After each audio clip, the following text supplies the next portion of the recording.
And we're back with another edition of NFL offseason moves. In this video, we're talking about every addition and every departure you need to know that took place this offseason within the AFC North division. We will start with the winner of the AFC North last year, the Cincinnati Bengals, who defied all odds and made it to the Super Bowl last season, beating a lot of very formidable AFC teams in the process, most notably the Kansas City Chiefs. If you watched the Bengals at all last year, it didn't take you long to realize that what this team really needed to do to turn this team around and what they really needed to address was that offensive line. Again, if you watch the games, you constantly saw Joe Burrow running around, scrambling for his life, trying to extend the play, all the while his offensive line giving him no help or time in the pocket. So Cincinnati Bengals management obviously saw that too, and they went out and made all the right moves, in my opinion, and got a trio of offensive linemen that will help improve that front five that they had. The biggest name being Lyle Collins, former guard of the Dallas Cowboys. When this guy's healthy, he's one of the most versatile and athletic guards in the game, which would be a huge help for the Bengals in both the run and the pass protection department. If this guy's playing all 17 games, it wouldn't surprise me if he would get back to Pro Bowl status. Alex Kappa, Ted Karras, above average offensive linemen, nothing too flashy, but certainly upgrades for their from their old counterparts in that offensive line for the Bengals.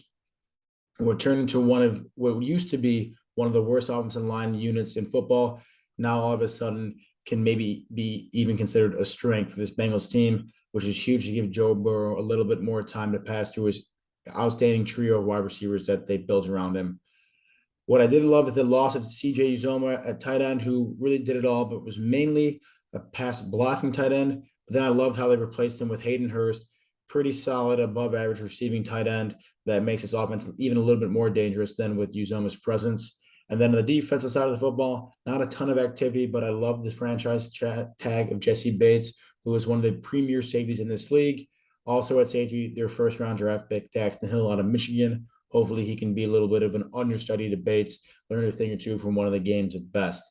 Not a lot of departures either of significance. Again, I mentioned Uzoma, losing a couple cornerbacks that I liked, but not a big deal. All in all, the Bengals did exactly what they had to do this offseason. Keep the key talent, which they did, and address their offensive line, which they did that, and then some, giving the Bengals an A+ this offseason. And don't be surprised if they make another Super Bowl run. Next are the Pittsburgh Steelers, which is surprising to a lot of people, including myself, that this team last year made the playoffs. Don't be expecting that this season come around, but now they lost their longtime veteran quarterback, Ben Roethlisberger, looking to rebuild in the more traditional sense and not be as competitive this year. Some key departures besides Roethlisberger are wide receivers Juju Smith-Schuster, who went to the Chiefs, and James Washington. It's time for a couple other guys like Deontay Johnson and Chase Claypool now to step up at wide receiver. Steelers are pretty active in the offseason, although none of the names they signed in free agency really jump off the page. Mitch Trubisky, I like to replace Ben Roethlisberger, give that guy another chance after faltering a little bit in Chicago under some bad coaching, in my opinion. James Daniel, guard, really good signing. If you're trying to rebuild a team, a great place to do it is at the offensive line position. Daniels is a really good offensive guard that'll bolster up this offensive line unit that was one of the worst in the leagues last year. A couple of guys on defense that they signed in the offseason, but the main things that really impressed me were the re-signings and the extensions. Terrell Edmonds at safety, good 1-year re-signing. And Minkah Fitzpatrick, again, one of the best safeties in the league, certainly in this division and all across the league, especially in the passing game. Just has a knack for interceptions and ball hawking out there. 4-year extension, keep this defense pretty strong with him and TJ Watt there. Again, this team is going through a rebuild, but like to keep your key players on the defense side of the football. And then in case Mitch Trubisky doesn't work out, they got Kenny Pickett in the first round out of Pittsburgh. I suspect Trubisky will be given the starting job, and then if he fumbles the bag, they will be having him on a short leash and put in Pickett pretty soon after that. All in all, not the worst offseason. Again, teams in a rebuild. Maybe Trubisky works out, maybe Pickett works out. I like what they're doing at the quarterback position there. Give the Steelers a B in the offseason this year. Team that I was shocked missed the playoffs last year on the other side of the coin as the Steelers, who I'm shocked they made the playoffs. The Browns, who have such a talented roster across the board. went 8-9, very disappointing season last year. But I do think they made the right steps this year to make them playoff bound this year. Two very key positions that they'd addressed was the quarterback position with Deshaun Watson. Traded him. He's got from Houston, gave him a 5-year huge deal. Um, Watson, when he is playing, is one of the better quarterbacks, certainly a top 10 quarterback in this league, if not top 5. Suspended the first 6 games of the season, which will, give the Browns some trouble in his absence and definitely making the playoffs a little bit more difficult for them. But nonetheless, good to have a superstar quarterback on the roster. The last few seasons, the Browns have lost Odell Beckham Jr. and most recently Rashard Higgins and Jarvis Landry, some key departures at the wide receiver position. To address that, I love what the Browns did. Went out and traded for Amari Cooper, one of the premier receivers in that Cowboys offense, which will really help this passing game thrive.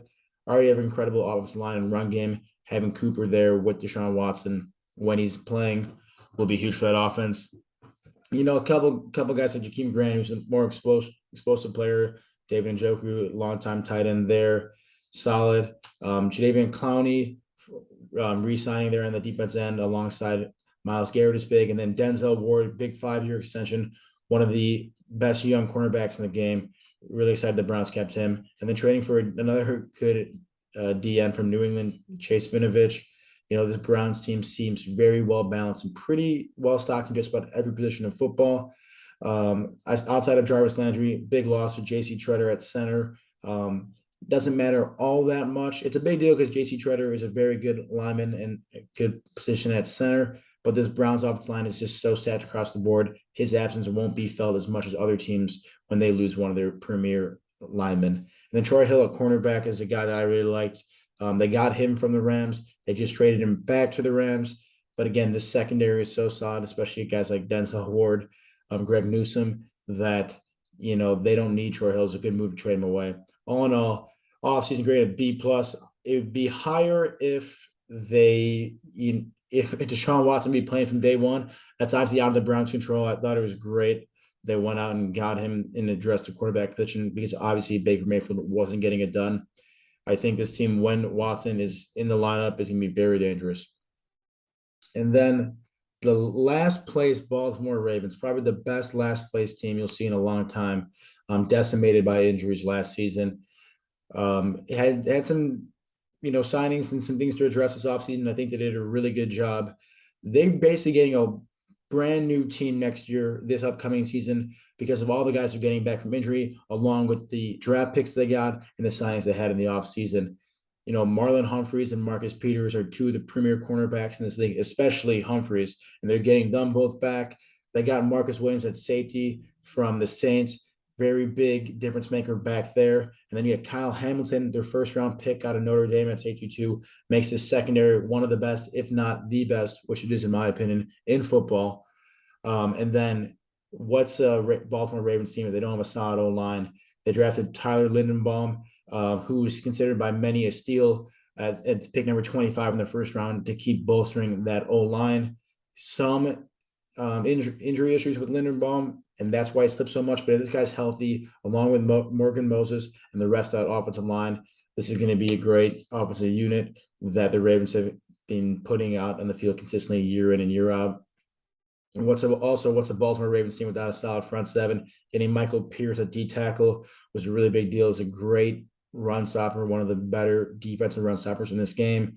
Extending and re-signing Calais Campbell, obviously huge, and then Kyle Fuller to help out those cornerbacks I just mentioned. I really like what the Ravens did in terms of signings.